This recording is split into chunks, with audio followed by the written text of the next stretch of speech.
আসসালামু আলাইকুম ওয়া রাহমাতুল্লাহ। আমি মাহমুদুল্লাহ রিয়াদ।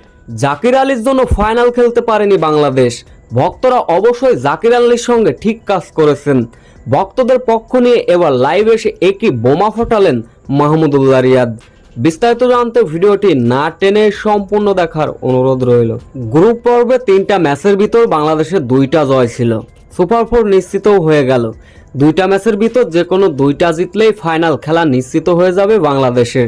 কিন্তু শেষ 2 ম্যাচে লিটন কুমার দাসের ইনজুরি, একেতে রান করতে পারছিলেন না জাকির আলী, সেই প্রেশার ছিল তার মাথার উপর। তারপরও আবার অধিনায়কত্বের ভার দেওয়া হয় তার উপর। এই ভার যেন তিনি সহ্য করতে পারলেন না। হিরো থেকে জিরো বনে গেলেন, নায়ক থেকে ভিলেন।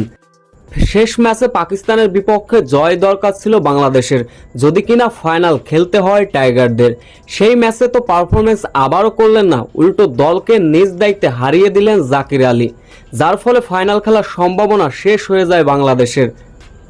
বাংলাদেশ ফাইনালে যেতে পারেননি, তার পিছনে সব থেকে বড় কারণ ছিলেন নাকি জাকির আলী। ব্যাস, তাতে করে সোশ্যাল মিডিয়া থেকে তার বাড়ি পর্যন্ত জাকির আলীর উপর ক্ষুব্ধ ছিলেন ভক্ত সমর্থকরা। যখন ফাইনালে যেতে পারেনি বাংলাদেশ, একদল ভক্ত ক্রিকেট সমর্থকরা জাকির আলীর বাড়ি আক্রমণ করেন।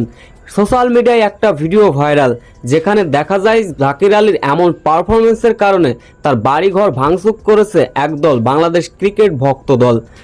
এদিকে জাকির আলীর এমন পারফরমেন্সের কারণে দল ফাইনালে যেতে পারেননি মন্তব্য করেছেন বাংলাদেশের এক সময়কার ক্রিকেটার মাহমুদুল্লাহ রিয়াদ। তিনি বলেন, ভক্তদের কাছে অবশ্যই জাকির আলীকে ক্ষমা চাওয়া উচিত, তার কারণে ফাইনালে যেতে পারেনি বাংলাদেশ। জাকির আলীর জন্য এটা একটা উচিত শিক্ষা বললেও ভুল হবে না, কেননা তার উপর পুরো দল নির্ভর করছিল ফাইনাল খেলার। তাই জাকির আলী যেন উচিত শিক্ষা পেয়েছে বলে মন্তব্য করেন মাহমুদুল্লাহ রিয়াদ। সো ভিউয়ার্স, এ বিষয়ে আপনাদের কি মতামত? জাকির আলীর কারণেই কি ফাইনাল খেলতে পারেনি বাংলাদেশ দল? অবশ্যই এ বিষয়ে আপনাদের মূল্যবান কমেন্ট করে যাবেন।